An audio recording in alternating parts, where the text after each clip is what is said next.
Hi, hello guys. Thank you all for coming back. So after the last video where I've mentioned that I have a very important game coming in the Israeli league where I have to win the game in order to score my last Grandmaster norm, I actually got a lot of positive kind of comments in the for the video that I've created, and I've kind of felt obliged to share with you what actually happened in that very critical game. So for those of you who don't know what I'm talking about, I'll give you a small background. So basically, I played in the Israeli league, and I had a score of 7 out of 10 games, which is according to traditional chess scoring system is considered as +4, because I scored 4 wins more than losses. But in order to score my Grandmaster norm, I had to win my last game, because only then my performance, the performance means basically the level in which you played in a certain tournament. So my level on that tournament would cross the 2600 level if I win this game. So this was really very crucial for me. And the thing is, we also played against a very tough team, actually the strongest team in that league, which also at the end won the first place, the team of Ashdod, which is through the years was always one of the strongest teams in Israel. Pretty much all of their team is being all of their players are grandmasters, also very strong grandmasters. So it was really not an easy task to win this game. But I was playing with the white pieces, and I was ready for the fight.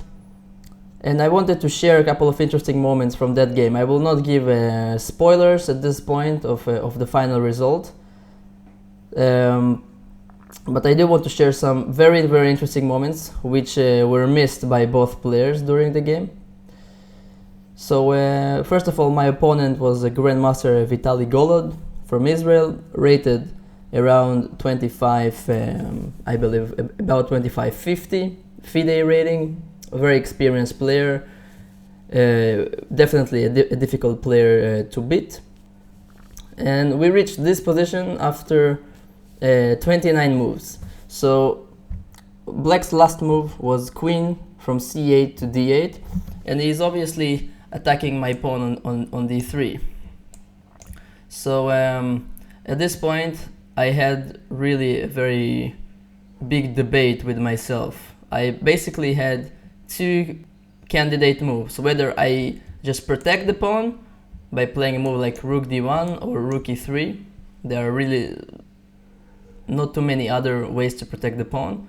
Or should I just ignore the attack against this pawn and just go for the attack, go for the complications with a move like rook a1, trying to double my rooks on the a file and perhaps penetrate on the 8th rank with my rook.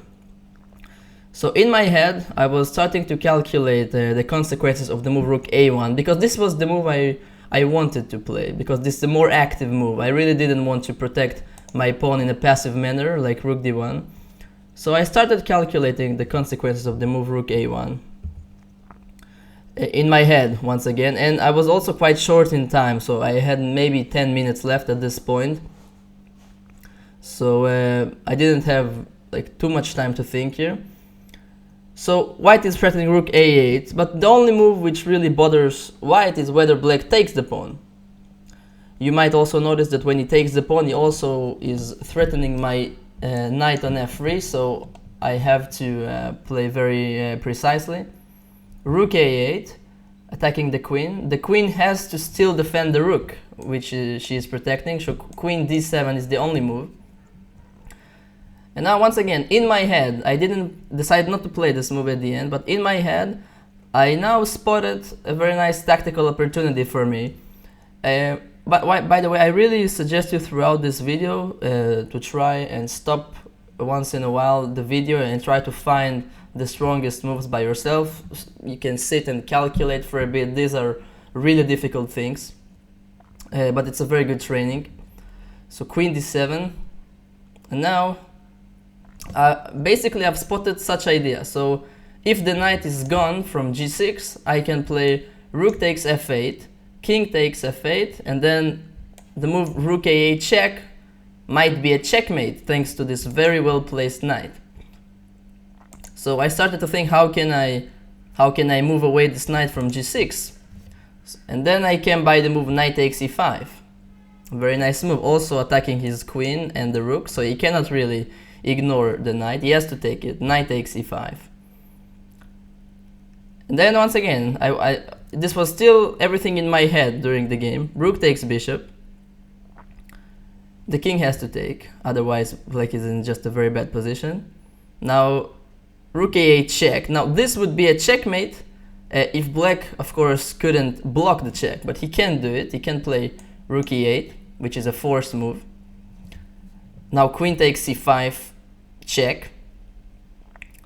Once again, we are 5 or 6 moves deep into the variation. This was still, I still saw this position in my head, but I've decided not to go for it because I saw that black has too many possibilities.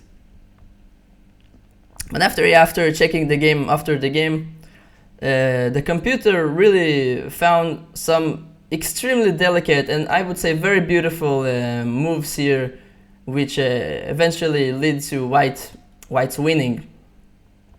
So first of all, if black goes just king g8, there is a very simple move here for white, which is queen takes knight. I'm using the fact that the rook on e8 is pinned. I'm threatening checkmate right there, but I'm also threatening to capture the rook, and black is completely losing here, no doubts. This is why the only move that black can try is knight d6, blocking the check. Now my rook on a8 is under attack, so I must take it. If black takes with the queen, then I just take on d6 with the tempo against the queen, and after the queen moves, I have all kinds of discovered checks against his king, but also the knight on e5 is hanging, so black is in serious troubles here. This is why king takes e8 is forced, stepping out of this diagonal. Now queen takes e5 check. We are now 7 moves deep into the variation. All of this is forced. It's quite amazing. And now, if black goes king f8, is being checkmated in 2 moves. So queen takes g7, king e8, and then, for example, queen g8 checkmate. This is impossible. So black has to play king d8. And at this, maybe this is the last point where I'm not sure if I had seen this position very clearly in my head, but I saw some similar thing, but I decided to abandon this variation because it was too difficult to assess, too difficult to calculate. And at the moment I material down, so really white is the one who has to prove something here. But once again, the engine found an amazing resource here in this position, and I really suggest you to stop the video and think about it, see if you can spot it. Extremely beautiful. So the move here is actually might not be that amazing, queen a5 check.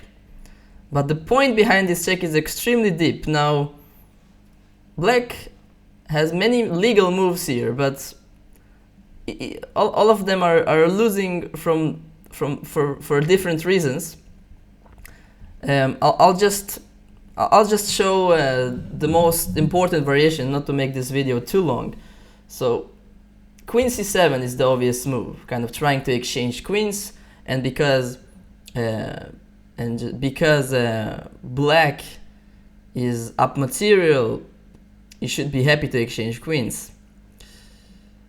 But now comes this really amazing move, knight takes d6, with the point that if black takes the queen, then I have this fork, knight b7 check, and at the end we will reach an endgame like this, where white has 2 pieces and a pawn for a rook, which is an overwhelming material advantage. Here I should be able to win.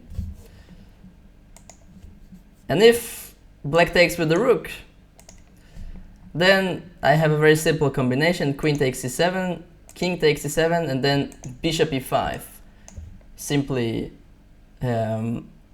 using this pin to win the rook, and we will reach a pawn endgame with a pawn up for white, which should be a very easy task to win from this position in the endgame. And this is 12 moves into the variation. So I was really wondering after the game, after I have seen this variation, if you could, even if you put a very strong player, even Magnus Carlsen with the white pieces, and you put him in the initial position, which was, I reminded, this was the initial position, and I was wondering if you put him with the white pieces here and give him some time to think whether he would still see all of the consequences and all of those small details in the variations that we have seen. I'm really not sure about the answer. Perhaps you would, but I really find this variation that we have seen to be extremely difficult to see. Maybe in a difficulty of 1 to 10, somewhere around 8 or 9 by difficulty. All of those small details. So this was my first chance in this game to really kind of take over the initiative. Black is obviously not forced to take the pawn, but if he doesn't take the pawn, my rook will just come to a8, and I'll have a very strong attack without even sacrificing anything. So let's see what did happen in the game, because there were some more interesting points. So I decided to play rook d1, once again being in a time trouble and not seeing all of those consequences. He played knight d4, bishop takes d4, pawn takes d4.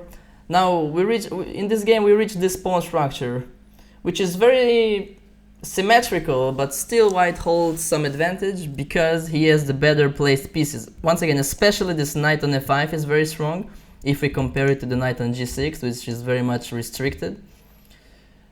And also my rooks have more potential to kind of control the open files. So rook a1, rook c7, queen a2. So my plan now is to infiltrate on the a file. Knight e7, rook e8, queen d7. So at this point, once again, I'm already having a very serious time trouble here. Here I had a second chance to actually have a very strong advantage here. So I decided to play the move queen a3, just to try and pin this knight on e7, thanks to this checkmating ideas. But once again, the engine found a very nice resource here, which once again I suggest you to try and find it yourself. But the move is queen a5, attacking the pawn on e5. So far, so good. Also putting some pressure against his rook. Black, I think the logical move would be f6, protecting the pawn. And now, the very simple consequence of knight takes e7, rook takes e7, and we exchanged our strong knight on f5, but we have another knight, which comes just in time. And that's a very beautiful position, which illustrates kind of how strong a knight can be in comparison to a bishop in such a close type position. The knight very easily has those two outposts on g6 and f5. Black actually have no way to defend both of these squares. And once this knight lands on f5 or g6, the game will be over. Actually, the engine assesses this position as +2 approximately. So a winning advantage for white. This is also was a very good chance for me to win this game. But I think the most beautiful, I don't know if the most beautiful, but definitely the most deep variation is still ahead of us. So let's continue. So queen a3, he played rook c8. I was forced to exchange.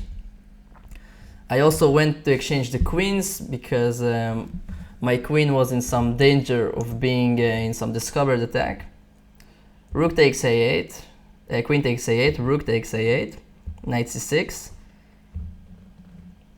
So king f1 I played just to bring my king slightly closer to the action, maybe protect my pawn on d2, on d3 if needed.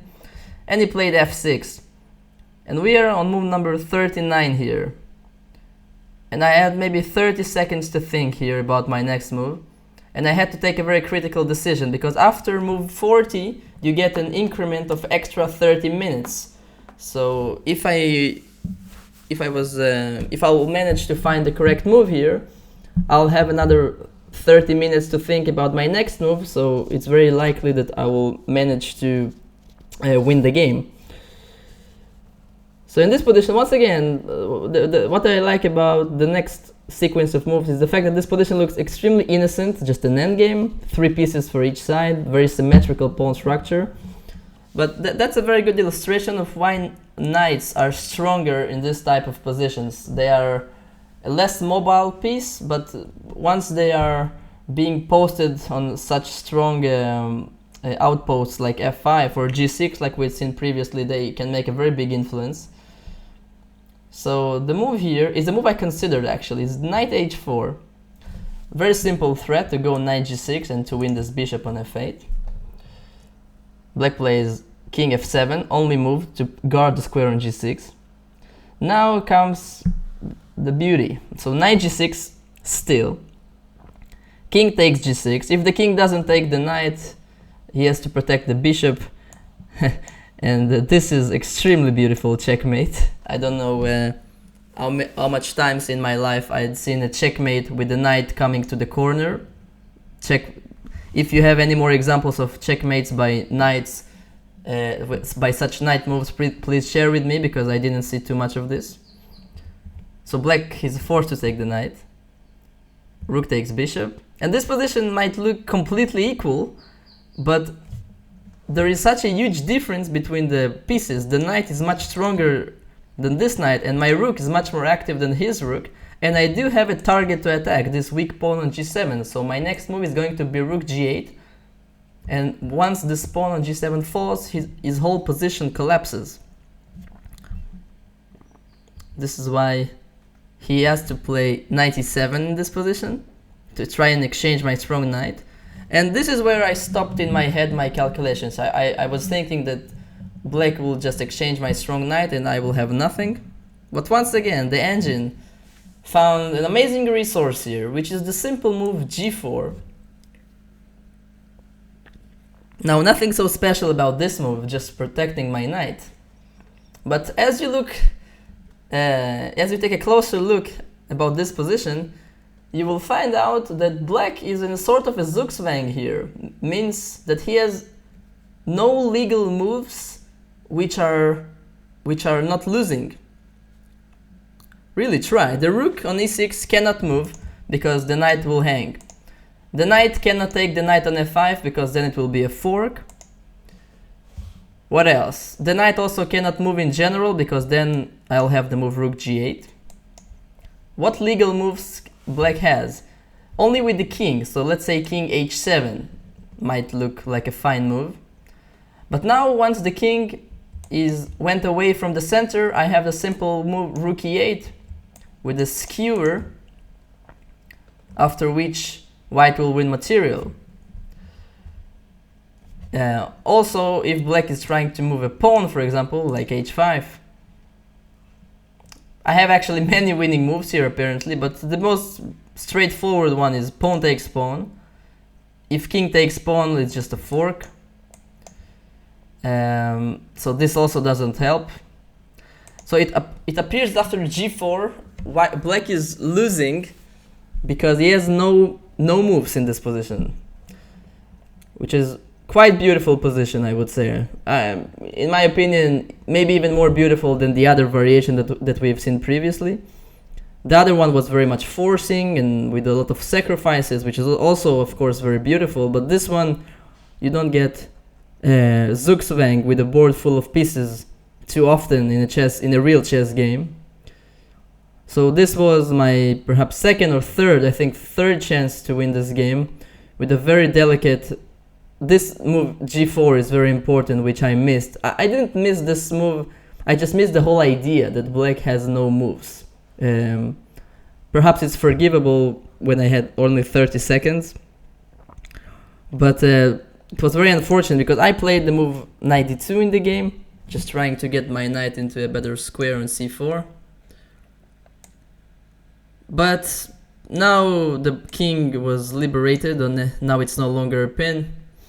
And from this point onwards, the game lasted for at least 30 moves more, and I did try my best to squeeze this position to a victory. But at the end, I couldn't. My opponent held on very tenaciously. He never allowed me any clear chances to win after this. So I basically missed my very good chances already before that. So yeah, very unfortunate. I didn't manage to score my last Grandmaster norm. I still had a very good season though, scoring +4, being the second best scoring player in my team. The highest scoring player in my team, by the way, was Grandmaster Tamir Nabati, which scored 9 out of 10, which is on board number 1, which is an amazing score by itself. And I guess next time shall have a more luck. So yeah, I appreciate all of your good wishes, even though it didn't came out very positively for me. Besides that, I want you to check out my new logo of my channel and my background. Tell me if you like it. The guy who designed all of this is my friend Itamar, which is a graphic designer. If you need a design for any kind of other things for yourself, I'll leave his details in the description. You might contact him if you need something. It's a very professional guy. And besides this, I wanted really to thank you all this for watching this video. And hopefully next season I'll have more luck in scoring my last norm. So thank you guys. See you next time.